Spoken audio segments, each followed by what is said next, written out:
Tracy Amigos, former football coaches turned insurance agents to talk about Texas Aggie football. All right, well, I'll get us going. Welcome to Trace Amigos. Start of the 2025 football season right around the corner. Got week 0, which I never really understood. Week 0, when you have games, it's week 1, but yeah, whatever.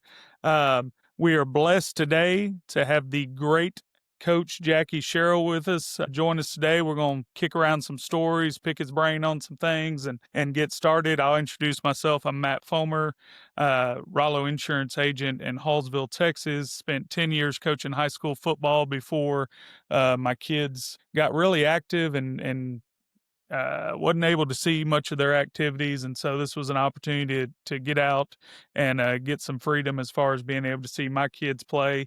I'm sure Coach Sherrill probably went through similar things with a lot bigger schedule than what I dealt with as a high school coach, but when you're a coach, you miss out on a lot of your kids' stuff, and that was a big deal to me, so that's what made me make the move there. But got to be a part of a state championship, as you can see behind. My wife made that shadow box for me after we won the state title in 2013. Big deal for me, and now in insurance. And guys, I don't know about y'all. I still miss the Friday night lights. We go to the games, obviously. Got kids in high school go to the games. Miss the excitement of the sidelines and seeing those kids have success and all those things. But I will tell you, when two-a-days started and I dropped my daughter off for volleyball and it was 105 degrees, I didn't miss that part of it much at all. So, but I'll let Mark go after this. Thanks for anybody listening. My name is Mark Brown. I'm a Rollo associate with Rollo Insurance here in Carthage, Texas. What we like to refer to as the City of Champions. Spent 20 years in high school coaching. I was fortunate enough to be a part of 5 football state championships. Got out for the same reasons everybody talks about. It's not because we don't love what we do. It's just time with my family, and my daughter's a dancer and I get to go to her events now. So I don't know. We have an indoor at Carthage, Matt, so those 105 days don't bother me near as much because that indoor helped out a lot with that. Oh, yeah, there's no doubt. When they built that, it was a definite blessing. Yeah, so I still miss it. Love talking ball, love Aggie football, grew up with it. Got to go to a lot of games that Coach Sherrill coached in. Some of my greatest memories growing up. I'll always say the best football game experience that I ever went to was the '87 Texas game where Bucky scored in the final couple of minutes on an option play. It was just a great night to clinch our 3rd straight Cotton Bowl appearance. It was just an unbelievable weekend in College Station, and it's probably my favorite football memory of all. Seth, tell us about yourself, boss. 16 years coaching high school ball. Never won any state championships like Carthage coaches did. Coached at the Wake Forest and Vanderbilt's of 3A, 2A programs in East Texas. I love coaching. Had to step away to prioritize family, just like the old story is. Still coach some youth sports. Still go a little overboard on flag football, which is about to start up. And I think that I have a little bit of different. I miss the camaraderie of the coach's office. I miss the Friday night lights, but I think I miss most importantly, I think I miss watching film with having an actual outcome on the game. I still watch film. I'm a film junkie. It's what I do instead of Netflix. But anyway, yeah, now I just watch it for a hobby versus like finding something that actually turns into points on Friday. That was always a cool feeling. So that's it. I'm going to shut up and let us get this going. Let's get this thing going. Well, Coach Sherrill, I think when I reached out to you to get this set up, I think I mentioned that we have a mutual acquaintance. I'm on the school board here in Hallsville, and our superintendent is John Martin, and you recruited him, and he played for you down there. You can see there. Look at the young Coach Sherrill there, and Mr. Martin does not have that much. Yeah, Mr. Martin doesn't have that much hair any longer, but he's a great guy, does a great job for our school district. You got any funny stories we can hold over Mr. Martin's head? I asked him about practice, going against Childress and those guys. Yeah, I can imagine. I think Seth got a picture of, yeah. I'm sure that guy caused him plenty of problems right there. Yeah. Ray Childress was a great player. Of course, he was also for the Texans, but there was no question that he himself changed all the complexity of A&M, and we were getting ready to play TCU. And Ray never says a word. And all of a sudden in the meeting, he jumps up and he says, "I'm not letting TCU beat me." And he was a one-man wrecking crew. We beat TCU. If they had won, they'd go to the Cotton Bowl, win the conference, and then we're playing Texas the next week in Austin. And again, if they win the conference and go to the Cotton Bowl. And we were able to put a little knot on their head. But, there's sometimes one player or two or three players or just some play that completely changes your football team from being we think we can to we know we can to win. And, we all think and get a lot of accolades as coaches, but players win. And our job is to put them in that position to win. Yeah. You probably can't see, but that gentleman in that picture right there was a 6'5" receiver. Seth, you talked about not winning state titles like they win in Carthage. When you got guys like that guy at the high school level and you can just throw it up and say, go get it, sure can make you look good. No doubt. So, Sherrill, Yeah. Coach Sherrill, can I ask you how important was it that that Ray did that vocally versus just doing it by example? Was that something that you tried to, kind of groom out of certain players to go be that vocal leader, or was it something that actually just happened naturally? No, it just happened to him. Like I said, he never would say a word. He would come to me every day. He hated practice, but he loved games. But he would come and he said, "Coach, I hate this practice." But you did not want to go against him in practice because he took it out on anybody in front of him. But Ray, the players themselves, there's a lot of players that their play makes them stand out or the leader, and there's some that are vocal leaders. But Ray getting up and saying that in front of the squad, that completely caught all the players off guard, and it really made a statement.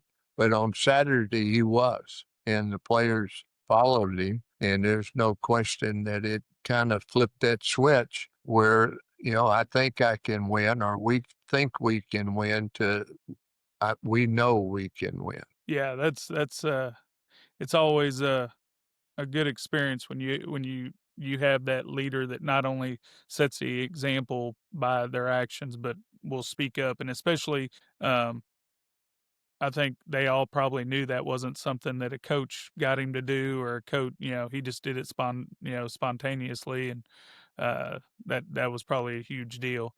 um so did we have that picture of him and old Marino with that? Yes. Before I move on, though, I gotta say, as a running back coach, your ball security, very good, very good. Picture Well, thank Yeah, you. yeah. I love that. That's High great and stuff. tight, covering the point. Yeah, that's right. Yeah, he was a man amongst boys when he was playing in high school, and uh, you know, I filmed him as a freshman. His throwing motion, and I asked him. I said, "Danny, who taught you how to throw?" And he said, "My dad." Well, what did he say? He said, "The ball goes up and out." You know, we've had through the years all quarterback gurus around the country that charges anywhere from 500 to 3,000 to take a lesson from. Every quarterback's throwing motion is different. I mean, you can't, if a kid can throw, he can throw. And today, most of the quarterbacks you can tell real quickly if they played baseball because they can throw the ball at all different angles, sidearm, overhand, under. But Danny, I asked him what his dad said, and he said the ball goes up and out. When you really realize it, once you set the ball, change it, it just goes up and out. And if you watched his throwing motion, he had unreal quick throwing motion because the ball was set, and all he did is ball went up and out very quick. Yeah, it's amazing.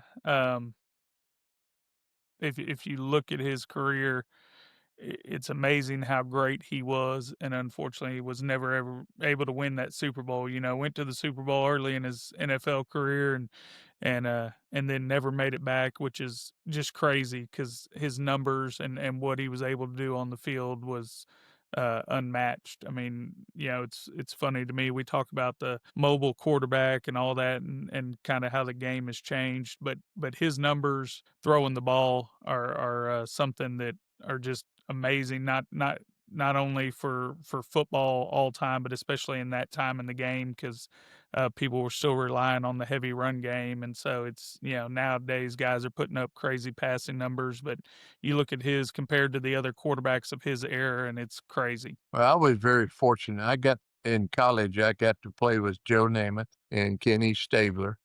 And then in the coaching ranks, there was one of my first years uh, as a young coach was Bill Montgomery at Arkansas. Then we had two outstanding quarterbacks at Iowa State. And then in Pittsburgh, we had Matt Cavanaugh, which ended up being a pro player, but also an excellent pro coach. And when I went to Washington State, we had a young man by the name of Jack Thompson was the throwing Samoan, which he could, throw it. Then I had Ricky Tricano, Danny, and then Kevin Murray and Bucky Richardson at Texas A&M. Yeah, Kevin Murray was before my time as far as, I was born in 81, so I was still pretty young. Man, when I first got old enough to really start watching A&M football, man, Bucky was so fun to watch. He was just such a competitor. May not have all the measurements or, check all the boxes for what people think but man, I loved to watch how he played because he just played so stinking hard. Bucky, came out of Baton Rouge, and LSU told him they'd play him at free safety. And he didn't want to play free. He wanted to play quarterback. So I certainly told him he could play quarterback. But in the back of my mind, I thought, you would have been a great free safety as well. Yeah. Well, it's funny what yeah. I mean, if you How watch two of our neighboring programs told some really good A&M quarterbacks they wanted to replace safety. If you think about Yeah. it, Bucky and Johnny, of course. I was just about to bring up Johnny, and then Yeah. I remember not a position deal, but I don't know if y'all remember Dalen Mack that he played at Gladewater. He's an East Texas kid, and then went to A&M. And I'll never forget those coaches at Gladewater. And if they're listening, I'm not sure what y'all were thinking having that kid on the freshman team his freshman year. That kid was the best kid in your whole program. But they'd run veer and they'd give him the dive. And of course, none of our freshman kids could even come close to taking him down. And I remember after the game, he was walking off, and of course everybody knew who he was, and Surratt yelled out, good game, Dalen. And he turned around and said, thanks, coach. And the assistant coach was standing there, and he goes, well, if we can ever get him off the honey buns, he'll be real good. And Surratt said, son, you come to Carthage, I'll give you all the honey buns you want. Oh my goodness. As funny as that is, I was coaching in a freshman game, and one little safety tried to tackle him when he busted through My as a fullback. gosh. And this was a good kid, like really coachable. And he comes up to me after, and he goes, or he's an outside linebacker. He goes, Coach, what did I do wrong on that? I was like, absolutely nothing. you did everything you could, buddy. That kid is going to play for a long time. So start out with what we feel good about. I put running backs, and you can see here we got 4 running backs returning. All 4 of them played last year. Moss had over 700 yards before he got hurt at South Carolina, was averaging over 6 yards a carry, and had 10 touchdowns in 8.5 games. So I think he would have been easily over 1,000-yard back last year. We get Ruben Owens back this year, who we all know he was a 5-star out of El Campo. Everybody was hyping him up last year. What a great season we thought he was going to have, and unfortunately had the injury in fall camp, wasn't able to play. So you're going to have both those back, which is going to be huge. Amari Daniels, who, I think we'd all agree is probably not somebody you want as your number 1 back. But that kid works hard, plays hard, and is absolute team player. I know he took a lot of shots after the Auburn game last year. But I think it says a lot about that young man's character to come back to A&M this year and just keep fighting, knowing what he has ahead of him in the depth chart.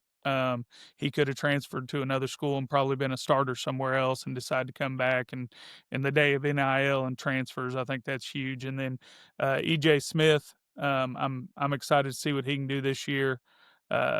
All the reports are he got in that weight room and got serious about it. And of course, with his daddy's genetics, you would expect some good things from that. And then of course, we've got the 2 freshman running backs coming in, Morrow and Ridden, and everybody's been raving on Morrow. It'll be interesting to see. I think he's going to be utilized probably special teams, but I'm excited to see those 2 guys develop. But I just feel really, really good about that running back room.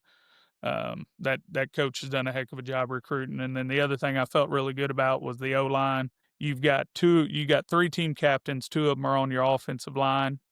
You've got 7 guys returning with multiple starts. I mean, that top 5 is who I anticipate is probably going to be your starting O-line. We'll see how it shakes out. But I mean, starting from, right tackle, you got a guy that started all 13 games last year. Your right guard is a captain, started all 13 games last year. Your center started 12 games in 2023 and was a starter before he got hurt in Notre Dame game. And then your left guard started 10 games last year, had a couple injuries, but he was a freshman All-American in 2023. And then Trey Zune has started 37 games. I mean, that's unheard of in the SEC. So feel really, really good about that O-line. And the other thing is you've got 2 guys that I put down at the bottom that started 11 games last year, and Father, he has 21 starts to his credit, and he was a freshman All-American in 21. So I think we're going to be able to depend on the O-line. I think we're going to be able to depend on the running game. And I think Coach Sherrill would agree that if you've got a run game, you got a chance to be pretty good. Yeah, watching practice, I was very impressed with the offensive line. Not only do you have the front 5, but the backup, the second team looked very good. Matter of fact, the offensive line really looked better than the defensive line, and that may be because the offensive line is really, really good. Now, Moss was not at practice. He was there, but he was not in gear. But they're getting him ready to play. So the running game should be very good this year at A&M. Yeah, the fortunate thing, unfortunately, when you play in the SEC and you got 12, 13 game season, I don't think you're ever going to be able to go through a season without injury. And the fortunate thing is they've got some depth. They've got experience, and they've got some depth, and some depth that has experience. So I think you're absolutely right there. So, Seth, what do you feel good about, boss? You pretty much hammered on the personnel side of things, but I feel good about being more explosive. And I think this is just how I feel about. I feel like explosiveness comes way more from kind of the echo Coach Sherrill. It comes way more from the players than it does a scheme or a coaching staff. You can definitely influence. We saw some schemed up routes open against Florida, but that's hard to do every week, 2 times a game. And you really need to get your explosives from players. And you see the receiver room being flipped like it has. You see a quarterback that's more experienced. You see all these things like, a running back room that's so deep. To me, that's going to lead to more explosiveness. And you see right there. So I created this graph. This is explosive plays of 20 yards or more per game, because not everybody plays the same amount of games. So I tried to make it per game. And you can see we didn't, that's not somewhere we excelled last year. And I think this year we'll see an uptick there. And this is a theme of mine for the early part of the season to discuss. And I think we'll see that. And the other thing is I feel like the personnel, like last year, the roster was talked about being this top 5. And I kind of, if you watched last year, I basically said, I didn't believe that. Like, I think that roster was based on inputs, right? And the only thing that really boils down is not inputs, it's the outputs eventually, right? And so I think a better metric, and you hear Coach Elko talk about this metric. He talks about this more than he does recruiting class ranking. He talks about how many draft picks are we putting in every year. And I think that's going to see an uptick too this year. I feel good about that. Now, this is kind of an offense and defense mix, but you see most of these players are offensive guys. This is from Pro Football Focus off their big board, right off of it. Now, is this who's going to get drafted? 100% no. I think there's actually going to be more than this drafted at the end of the season, or I hope so. And last year we had 3. We had our 3 defensive linemen drafted. And so my next graph to show you what we need to get to, and Coach Elko talks about this all the time, and I kind of fall into the camp of believing him, is this is kind of hard to see. But if you just zooming out, you'll see where A&M stands. That is average draft picks per team. The blue teams are SEC schools. All right. So we're tied for 10th in average draft picks over the last 2 seasons. For us to get to where we want to be, we need to be averaging 10 a year. And we're going to get closer this year. I don't think we're going to have 10, but I think we're going to get close, way closer than we have in the past. And it should only continue to tick upwards as this coaching staff continues to build. So that's what I feel good about. I feel about being more explosive. And I feel better about putting guys in the NFL, the outputs that equals eventually results on the field as well. That's what I feel good about. Yeah. So, Coach Sherrill, tell me about your years. I'm assuming there's a direct correlation. You have better years, you're gonna have more guys drafted. Well, it goes in hand in hand. The better team you have, that means you have better players. And what you're really looking for, and that's what Coach Elko is referring to, the more draft players that you have, then your team's going to be better. So you're recruiting kids. I used to do it 4 times a year, where I would break the team down and have the coaches grade the players. And, even defensive coaches grade offense, vice versa. And we would rank them. Back then we had a blue, red, white, meaning the blues were great players, draft choices, and down to the white players. Same thing as you have now, 1 through 5. But, you would have an opportunity not only to see the players before you started, during the season, after the season, before spring, after spring, in the summer, because we did it 5 times during the year. Players fluctuate, meaning, there are some players that you recruit that are highly recruited and they may not get any better. And that's, to me, in recruiting in Texas, because they start so early, the kids. And a lot of times those kids in the 10th, 11th, 12th grade are as good as they'll ever be. They're as Yeah, big they're as peaking. they'll ever be, as fast as they'll ever be, and talented. And there are kids that will go through it and all of a sudden, as a freshman in college, may not be good enough to be a starter, but by the time they finish, they're a 5-star player. And that's what I really relished in coaching, was to be able to pick a 2 or 3-star player. And that player, when he finished, was drafted and ended up being a 4 and 5-star player. So there's no question evaluation is so important, but the development of players have never changed. In high school, you see this because you get kids coming in out of junior high to high school, and some of them are able to play and some of them are not. And all of a sudden, those kids that were not and staying on the team and getting better, then uh, they are high recruited players by the time they're seniors. Yeah, But we all know the more seniors we have that are good players, the more games you're going to win. no doubt, no doubt. Yeah, when you're talking about guys peaking too early and that, I was thinking about Mike Evans. I mean, you think about that guy's career. He played 1 year of high school football, 1 year. Thought he was going to be a basketball star and ended up coming to A&M. And of course, we all know what he did there and what he's done with the Tampa Bay Buccaneers. But yeah, there's a lot of truth in that. He's earned the Pro Hall of Fame. He will 100%. hit the first ballot and be in the Pro Hall of Fame. There's No doubt. no question. But we all talk about Johnny Manziel, but there was 2 receivers on that football team that helped Johnny become Johnny. Yes, sir. Yes, sir. No doubt. Well, so we talked about what we feel good about on the offense. Now we'll talk about our mild concerns. Not really super concerned about it, but just maybe want to see some things before we're all bought in. And for me, it's our quarterback and our wide receivers. Now I think very highly of our quarterback. I think he has a very high ceiling, but this is going to be his first year being the guy from the beginning, and there's still a lot of pressure that comes with that. And there's a lot of things that come with that. He's, especially in today's modern era with NIL, you see him doing the Sonic commercials now, and you see him doing, I read somewhere about some NIL deal he's doing with some private airline or whatever. He's getting pulled in a lot of different directions. And so now I will say his dad's a coach, and that probably helps that kid a lot, keeps him centered and grounded.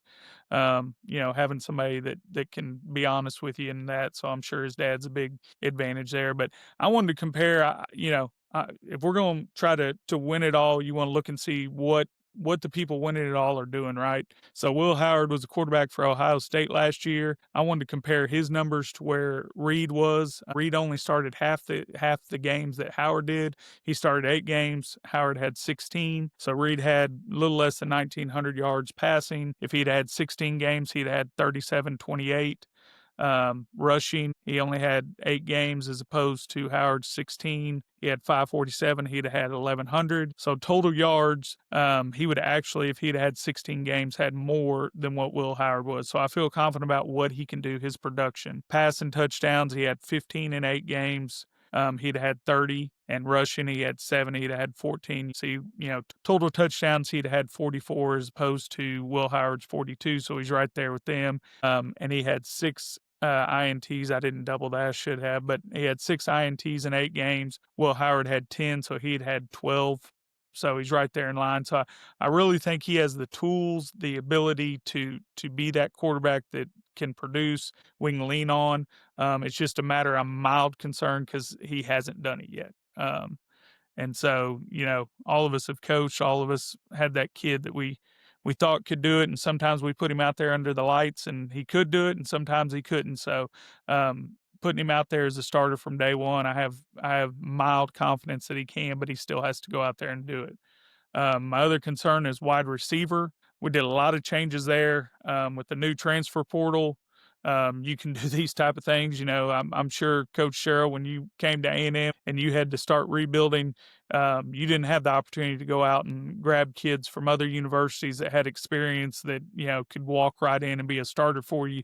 You had to grow that program from the ground up. So it's a little different in 2025, but you can see there on the left is all the top 3 receivers we had at A&M last year.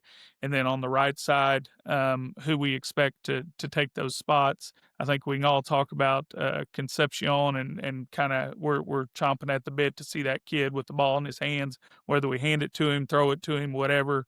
There's a reason there was such a big deal made when he committed and moved from North Carolina State over. Mario Craver, Seth and I and Mark were talking about before we started about his just pure speed. We didn't have anybody last year that could honestly run by anybody.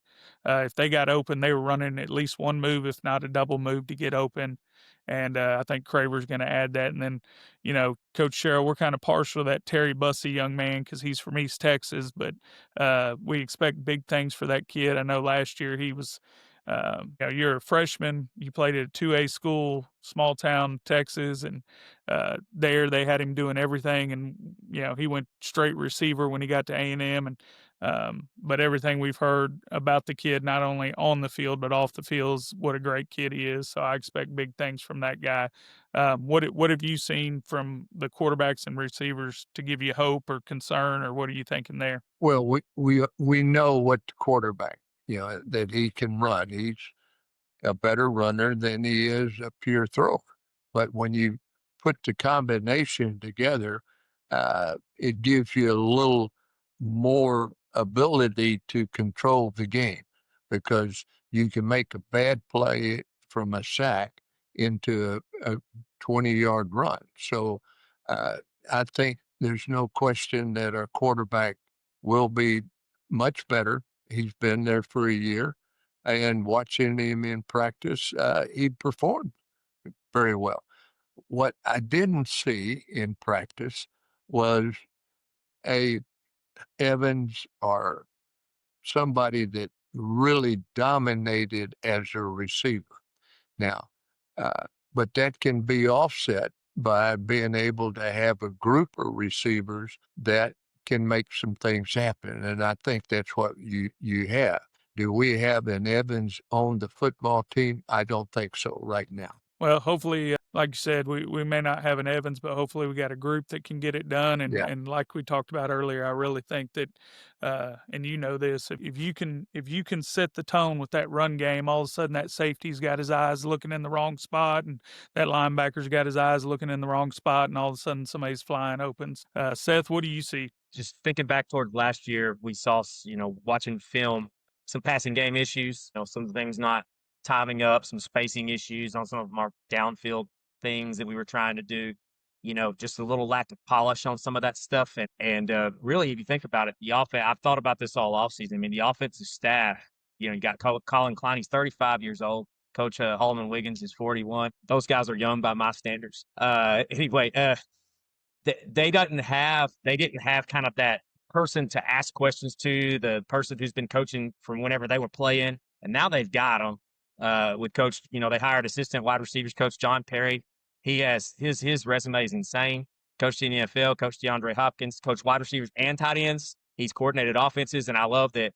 And then you've got Dave Clawson, who he's obviously been around the program so much. Texags interviewed him last week, so I thought that was an interesting interview to show up. Who has, the guy has, his coaching resume is off the charts too. So those two guys combined, I think 70 years of collegiate or pro football coaching experience, and so now they're around and they're there for Coach Wiggins and Coach Klein to bounce out, just to go talk to somebody, because the defensive staff has that with Coach Elko, right? Like they can go to Coach Elko, but the offensive staff didn't have that last year. Now they do. And so I'm mildly concerned about that, but like there's potential there. And I love that Coach Elko went into his tree. Can you get that? Because I was looking at him and Coach Perry coached together at Hofstra in 2006. That's how far back that goes with Coach Perry, the assistant wide receivers coach. So I'm very excited about that. It was an issue last year that if it's cleaned up, that I'm mildly concerned about, to use our terminology. But I think what I was excited about was that it was attacked this offseason. It was not something that was just kind of, okay, we're going to do what we do. Yeah, it wasn't like that. There was no stubbornness shown, in my opinion, which can happen sometimes, in the coaching world when you think your system can do it. We just got to get better at our system. They definitely went into Coach Elko's tree, but outside of the system to get better, and that's exciting. Still mildly concerned, but ready to see some film. All right. Well, my major concern for the offense is tight ends. If you pull that up, would you, Seth? If you look back at ROC when he's had his success at Kansas State, he had tight ends and he was able to utilize those tight ends. We went last year and hit the transfer portal hard to try to get some tight ends, and brought in some kids from Group of 5 schools. And we're hoping that maybe we'd find a couple diamonds in the rough. But if you look at our production last year from tight ends, it was well underwhelmed. It was well, how would I say it? I was underwhelmed by their production. In practice, the tight end was good. Okay. And Awesome to hear. I want to say, Yeah, there you go. So as you can see on the left, we threw for just over 500 yards to our tight ends and only had 3 touchdowns. The year before at Kansas State, that same offense coordinator had nearly 900 yards receiving, double the receptions and 3 times the touchdowns. Now, I don't think we need to, I'm not saying our number one receiver needs to be the tight end, but I think in his offense and the way he utilizes motions and nakeds and boots and things of those nature, you've got to have a tight end that can catch the ball and get some production for you. I also put, we have 3 of our tight ends gone from last year's group. 2 of them graduated. And one of them transferred to the boot, and wish that kid all the luck. But for whatever reason, he tore his ACL in 2023 and never could get back to what he was as a freshman. So wish him all the luck at LSU, but it wasn't getting done. And so brought in Nye Black from Texas. Of course, he was a 4-star stud at Bama and then went to Texas. And then we brought in Micah Riley from Auburn, who appeared in 39 or 29 games there. And then we got Nate. I can't even pronounce that name. Sure. There I think you it's go. Fort Coacher. Yeah. Okay, I'll let you go with that. But he started 17 games up there and played in 29 games, and so hopefully between those and then of course Theo, Theo kind of gets bashed. Theo's kind of fighting an uphill battle. I mean, you grow up in Switzerland and you get moved to College Station, Texas. It's probably a little bit of transition there. So I'm hoping that we get some more production out of that tight end, but that is probably my biggest concern going into the season. Coach, what you said, tight end looked good at practice. You got any insight on that, on what you're seeing? No, just what I saw. They threw to the tight end a bunch, and there were a couple of tight ends. The starter was very good. Okay, awesome. Seth, what's your major concern? Yeah, that's the tight end room is definitely the one I'm most anticipating seeing because there's so much question about it. And, I think some of those guys like Theo having a full season under his belt, we may be shocked at how good he is. Just reading the tea leaves, they keep sending out. We're mispronouncing his names. Nate Borketcher. They keep sending him out to do the interviews. So I'm just reading the tea leaves. He either is the best media guy or he's the starter. One of the two. And anyway, Keone Armstrong is also he's probably not going to make much of an impact this year, but he is a raw, talented dude. I watched his high school film last year. Very excited about his potential. And just, I mean, when it comes to tight end, like Colin Klein's last year at Kansas State, and, he was on that staff for this kid's whole development. They had a kid, Senate, who was unrecruited. I don't even think he had a rating on 24/7. I think he was a walk-on who ended up getting drafted last year in the second round. So talk about, when you talk about Coach Sherrill was talking about that development, that's as good of a story as you can get, the walk on to draft pick. And so, having something like that, and I thought there was some interesting symmetry there that the Nate Borkircher kid is a walk on at Nebraska who's worked his way into this role. Very similar track. So it'd be kind of cool if he has a similar outcome as well. I guess my major concern is not so much anything to do with the offense.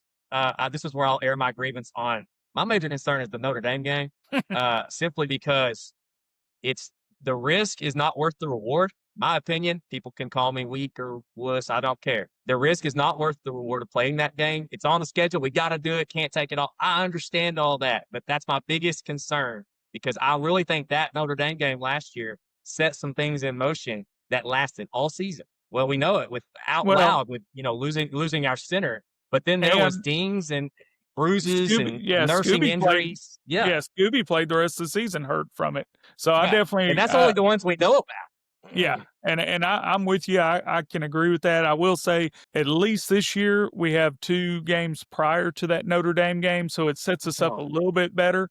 But in today's world with the way it works and playoff committee or whatever you want to call that, I definitely understand what you're saying. There's you used to tell kids when they were playing, when you make a choice, risk versus reward type deal. And I feel like that Notre Dame game is a high risk, not necessarily high reward situation. Because when you're in the SEC, and Coach Sherrill, you can speak on this. You coached at Mississippi State. And when you're in the SEC, if you take care of your business in the SEC, you're going to put yourselves in a good spot at the end of the year. You don't have to play outside the SEC to do that. Well, that's the debate right now in the Big Ten. They play 9 conference games. And in the SEC, you're playing 8 conference games. And the commissioner, Sankey, kept saying, 8 games in the SEC is a tough schedule, and it is, and I agree with being able to play only 8, but the Big Ten is kind of holding, firm that we should play in the SEC should play 9 conference games. Yeah, well, well, Mark, this is where you get to get involved finally. I know you've been sitting there. You love offense. You're just a big offensive guru over there. You love offense, but I'm going to let you take over the defense. Tell us what you feel good about, what you're concerned about, and what your mild concerns and major concerns are. Well, I have 2 things really that I feel good about. One, just a generality is Elko year 2. If you just look at his track record, the stuff he does defensively is very complex at times. It's very multiple.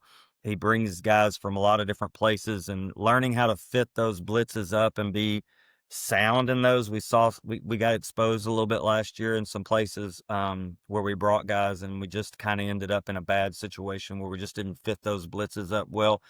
And those things have typically cleaned themselves up in Elko year 2. And so I feel good about the scheme this year being just a little bit better just because it's another year under the belt. And I think Elko has tried to kind of, I think the first year he had so much to do as a head coach. He delegated a lot of that, and I think he's a little bit more involved in the defense. So I feel really good about him being involved. He's one of the best defensive minds in football today. Obviously, I feel really good about our linebackers. Last year at the beginning, I kept saying, York was just like right on the cusp of being a great player early. You could see how his footwork was good and he just didn't trigger when he needed to trigger. But then later in the year, as you saw him starting to trigger when he needed to, he became the great player that, you could just kind of see was on the cusp of early on. And having Scooby back, I think we have 2 of the best linebackers in the league, and that's a big deal. And so I really feel good about the linebacker room. York's kind of the quarterback of the defense. He may not have all of the combine attributes that other people might have, but he always puts himself in the right position. He keeps command of the defense, gets guys in the right position, and so I feel good about that. Scooby's more of a For the sideline. record, I don't think Zach Thomas had all the combine numbers either. And he Yeah, seemed to that's be right. pretty good. There's something to be said on defense when you kind of know what's going on. I mean, when you can read stuff on the fly and you understand how to get people lined up, and when you know how to put yourself in a good position to make a play, he does that really well. So I really feel good about the linebacker group. About how strong we are. It's a lot like the offensive line to me. I know we're just kind of talking about 2 guys really, but it's kind of the same thing. You look at our offensive line and how much experience is there. We have the same thing. We have SEC experience with our 2 linebackers, and they both performed very well at different times. And Scooby did it on one leg for most of the year. So that's definitely the thing that I feel the best about on the defense. That and Elko being in year 2, I think is going to make up for some of the other things that look like concerns. Coach Sherrill, I'll be interesting. You talked about going to practice. Can you talk about what you thought the strengths of that defense looks like early? Well, the offensive line to me was dominated because they are really good. We lost some defensive linemen last year that were very talented. You'd say the defensive line last year is where the offensive line is this year, as far as one versus the other. However, there are some players that are talented. They have size. When you talk about York, very intelligent, very quick, has speed, but the size he does not have. And that, kind of filtered in last year where, they kind of zeroed in, straight on. But as far as getting to the ball, he can. And there's been a lot of small linebackers that played at A&M. Dat Wynn was probably the best for his size that ever played at A&M, but there were some before then, Jackson and other linebackers. That's the only drawback you'd say that York has is, he's not 6'4", 230 pounds or 240, but he can run. He's very intelligent. The secondary I liked. I thought the secondary was in positions when they were, scrimmaging and doing 7-on-7. But as a group, I think that they will be very adequate. Can you say that they're the number 1 defensive team going into the season? No. I do think the offensive line is better at this time than the defensive line. Well, yeah, and that you kind of spoke to, my I think both of my concerns are mild. I'd hate to use the word major just because of what I've seen in the offseason, but obviously the mild concern would be the D-line just because we did lose so many guys there. Last year, I was a big fan of Cassius Howe. I think his ceiling is so high. Obviously, they're projecting him as an NFL guy, and you could see some young mistakes with him, especially in his pass rush and learning that, when a guy oversets you and you go back inside, there's a way to do that the right way and a way to just do that recklessly. And sometimes he was reckless, but sometimes as a defensive guy, when you're a little reckless, you cause a lot of problems, and he did that. But I'd like to see a year of maturity under him, to see some of the recklessness clean up itself on that. But I think he's poised for a big year. And then there's just a lot of guys there that, there's some guys there that look like they're capable, but like you said, the offensive line's ahead of them. We don't have any big names, but I kind of like that, as a defensive coach over the years, and some of our better defenses were years when people didn't think we were going to have great years on defense, because we kind of had a bunch of no-name lunch pail kind of guys that, because they weren't these superstar hot people, they really focused in on technique and fundamentals and doing things the right way.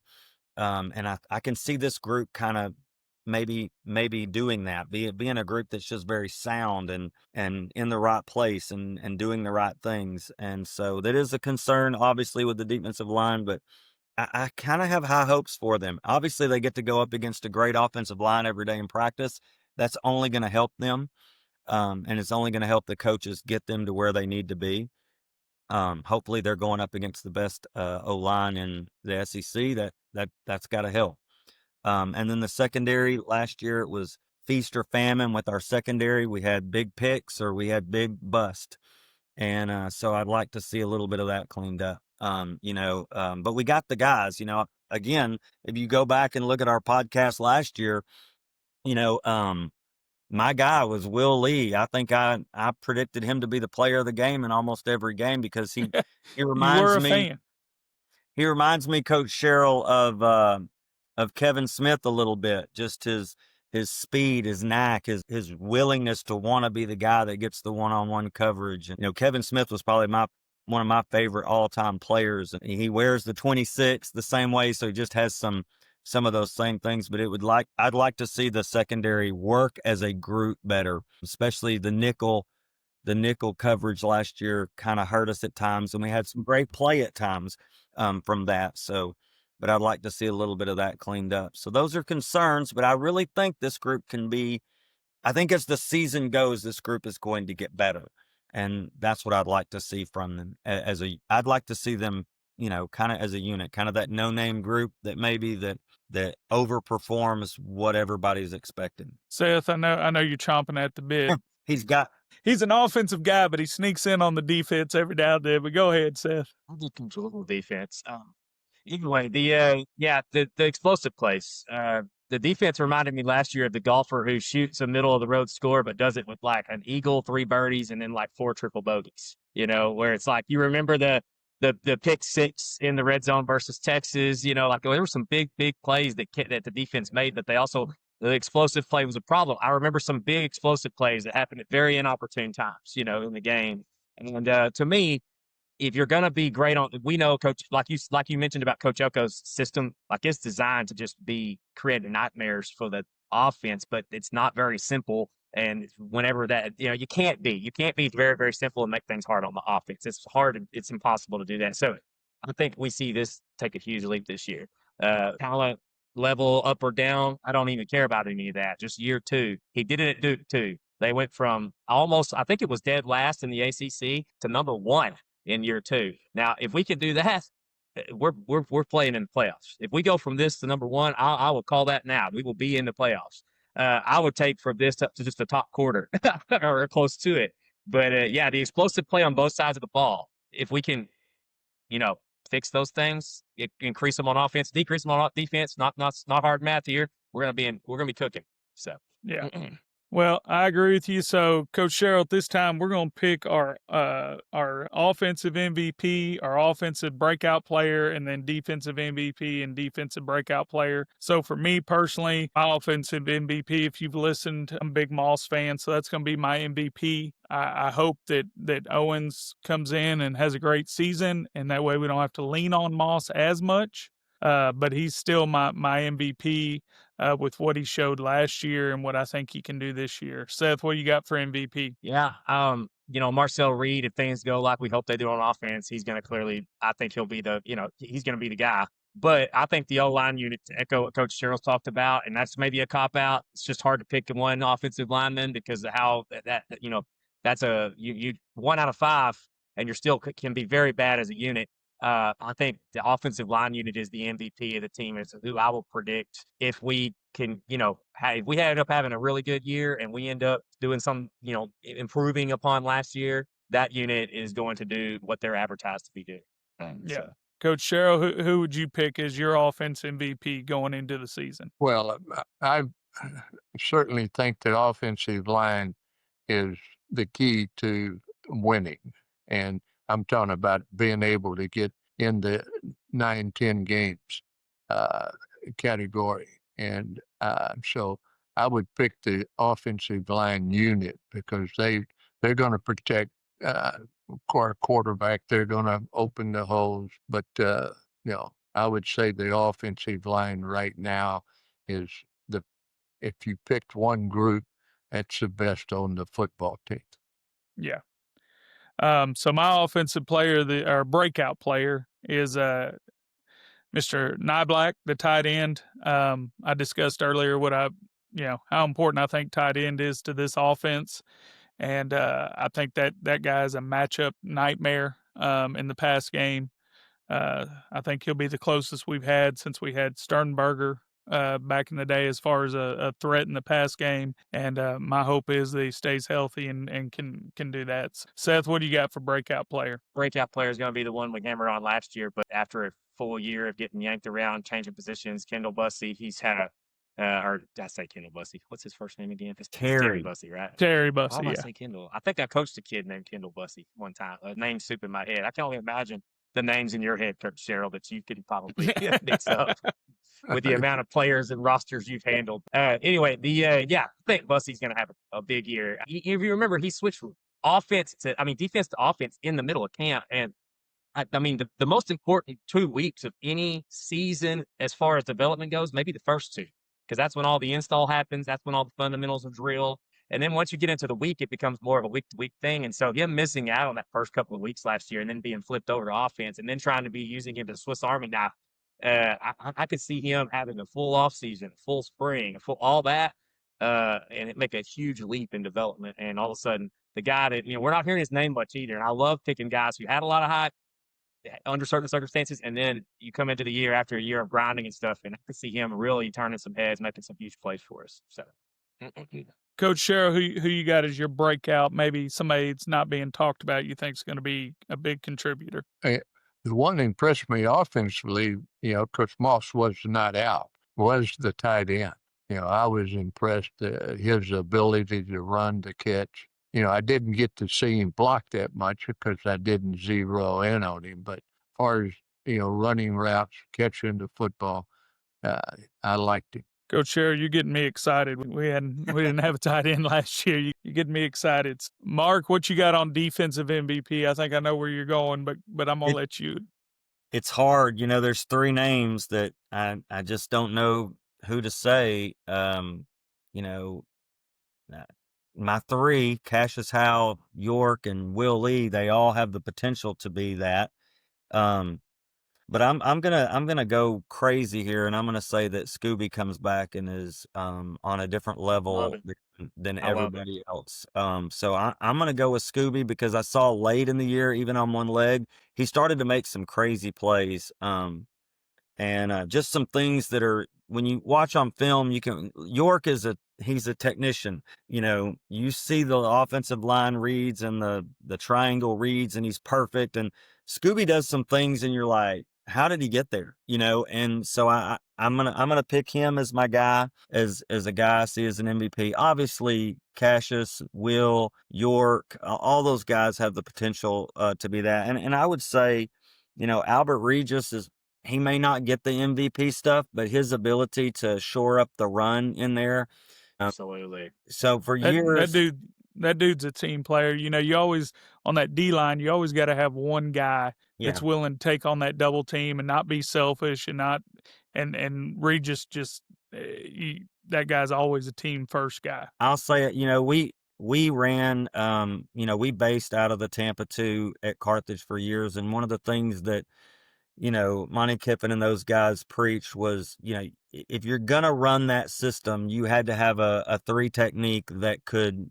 He had to be the best guy on the field, and so a lot of what happens on defense, those interior defensive linemen can change what's going on behind them, and so I really think he'll be an unsung hero. But he may not have the numbers, the sacks, whatever. But if you watch on film and you know what you're watching for, like you said, he's eating up double teams. He's keeping people from getting to the second level. That's going to free Scooby and York and those guys up to make plays. So I don't want to not mention him. My breakout player, again, you look down this lineup and there are so many that could do it, that could be a breakout player. I'm gonna go with Bryce Anderson as my breakout player because I saw him do some things in Elko's scheme situations that were, again, it was big or bust at times, but his big stuff, rolling down, run support on wide runs, blitzing from depth. He had some potential to make some big plays. He made some big plays, so. I think in Elko's system, he could be a guy that could be a breakout guy. So I hope so because we need that secondary to perform well. And Elko asks a lot of his safeties, not just in coverage, but in run support and in blitz packages. And so I could see Bryce Anderson being a breakout guy, even as a senior. Coach, you've been out there. Who would you predict going to be our MVP on defense and your breakout player on defense? Well, I don't know the defense well enough to really pick. I was more looking at the offense than I was defense. But, Regis I like. He's a young man that has performed. I like his personality. I like, his persona as a person. But, it's going to come back down to whether we have, and this is where I'm hoping that we improve a lot. We need to get one of the rush-ins or both rush-ins. And it reminds me years ago, I was having a conversation, and Coach Donahue, he was a great coach at Alabama, defensive coach. And so we're on the blackboard. I'm drawing a wide tackle 6. He's drawing a odd front. Coach Bryant walks in, races the board. He drew up 2 defensive ends. He drew up a nose guard, a linebacker, and a free safety. He said, it doesn't matter where you put everybody else. And that's true. You have to contain. You have to continue to guard the deep middle of the field, and you got to stop the inside run. So that's never changed in football. Yeah, you're right about that. 100%. As much as everything else has, it's definitely not. Well, Seth, you want to pull up that graphic with our prediction for the season so we can all kind of talk what we think's going to happen? And Coach Sherrill, just so you know, I was a defensive coach. I'm a realist. I hate predictions. He whines about this every time, Coach. I hate guys that majored in journalism that do predictions. Yeah, just throw a prediction out. My point, Coach Brown, has always been, what the hell do they know? That's right. I mean, and that's kind of how I feel predicting it. I'm not there at practice every day. You see these guys making money of saying he's a 5-star, 4-star, 3-star. What do they know? That's None of them. Right. I don't know that any of them's ever played a game of football. And same thing most with of them all have these. not. Yeah, all these voters, these 90% of the writers that vote are TV guys that vote. They've never played either. So I don't know. I mean, it is what it is. Look, in every one of my championship years, it was pretty simple how we operated each week. We turned the film on Sunday and we said, how can we win this game? And that's the way you didn't.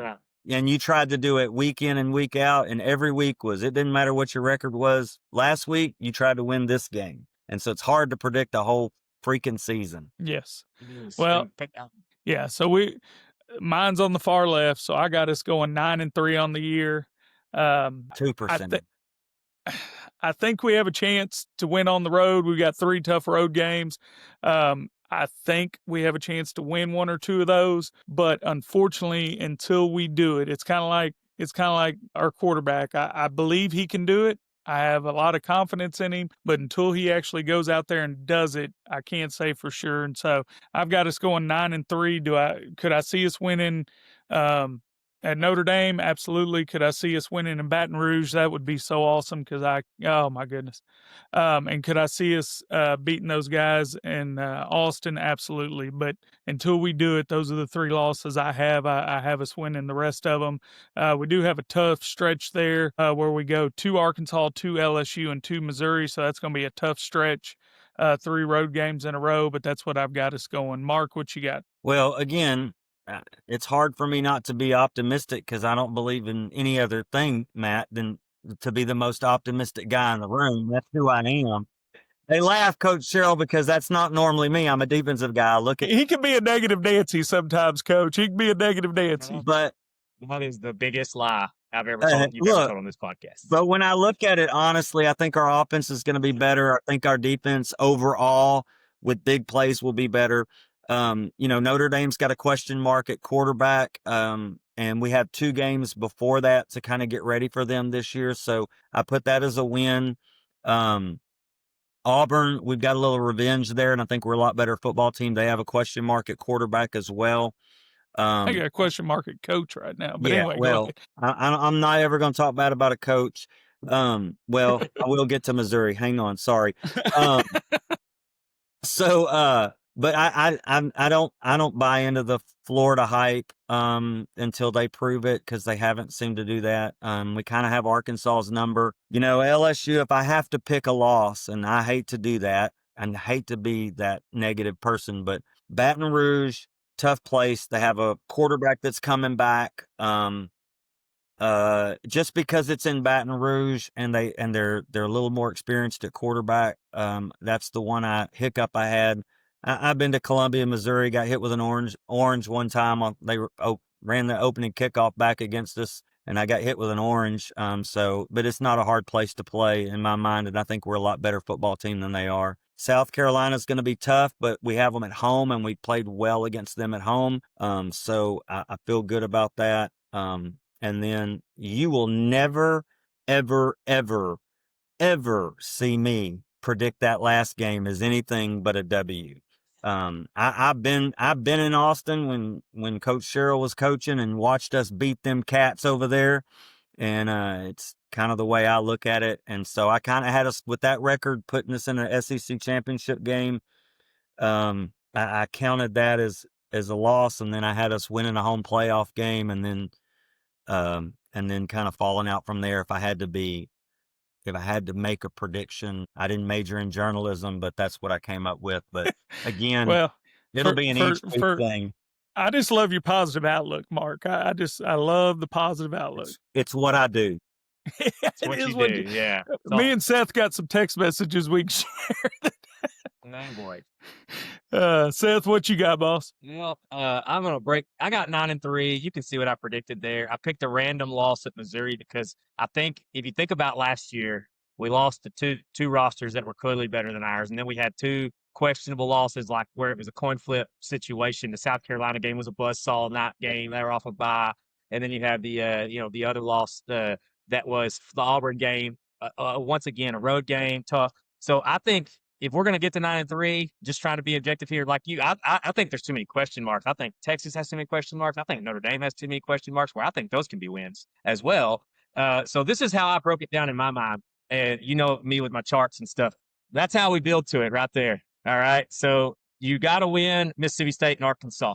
I don't care if Arkansas is on the road. We got to win those. the should win Auburn and should win Missouri. Now, the reason I hang up on Missouri is because when I started looking at the schedule, Missouri is sandwiched between at LSU, then it's at Missouri, and then it's home versus South Carolina. And if there's ever the quote unquote trap game, there it is, right? Like it's probably on the road. It'll probably be 11 a.m. kick, which you think is good on the road, but it's also easy to come out real sleepy. With sandwiched between those two games, the LSU game at Death Valley and the South Carolina game at home, the big revenge game coming up. So that one gives me worry about a team that, but luckily there's an older roster on offense, a seasoned roster on offense, things like that can help mitigate those things. So I think if we get to 9-3, kind of looking back like last year, that's how we do it. We win all the games, we win one of the oh boy games, and we lose one of the should win or make or break games. That's kind of how I think we get there. Now, if we can take care of business, I think 10-2 is on the table, like 100%. And 10-2 puts you in the playoffs. I mean, even with the Notre Dame game, which shouldn't be on the schedule. So anyway, that's how I think we get. 9-3 is what I have to predict. I don't want to do a prediction, but that's what I have to predict. But I feel there's so many question marks about Notre Dame and Texas that I can't wait to see a few games. Well, and I'm gonna tell you this. I did predict LSU as a loss just because we haven't won in Baton Rouge. And Coach Sherrill, you can speak on that probably more than any of the rest of us, but that you get down there and it's a night game. It's an intimidating environment for sure. But all my LSU buddies are going to jump on this and say I'm crazy. That defense was soft as Charmin last year at LSU. And with our offensive line and our run game, I'm not saying we're going to do it, but it wouldn't surprise me. We line up down there, go double tight, and just run it down their throat, which would be an amazing night. I would love that. That's my favorite type of football to watch because it's so demoralizing for the other team when they can't stop it. But Coach Sherrill, you want to pull up that graphic so Coach Sherrill can see the games and give us kind of idea maybe what. We got 5 road games, and we should go 7-0 at home. I mean, realistically. So 5 road games. The 5 road games, I think realistically, if we're 2.5, so that puts you at 9+. And I think this football team should be good enough to go 9+. Well, I thank you. I think you're right. I hope you're right. And I thank you so much for joining us, Coach Sherrill. I'll tell you, that was a huge highlight for me, getting to meet you at the kickoff, getting to get the book autographed, getting to hear you speak. And I can't thank you enough for jumping on here with, like I said, a couple 3 old high school coaches that still love talking ball and doing that. And so just want to thank you. Tremendous opportunity for us to be able to sit down with you. So. The old saying Coach Bryant had is win the games that you should win, and the other ones will take care of themselves. So if we win the games we should at home, then the 5 road games, they'll take care of themselves. You're right. Well, thanks for joining us. We'll be doing these weekly. We'll start breaking down UTSA and getting ready for that game. We'll do a podcast again next week. But this is Trace Amigos signing out. Gig 'em, and we'll see you next week. Hey, gig 'em. Talk about Texas Aggie football.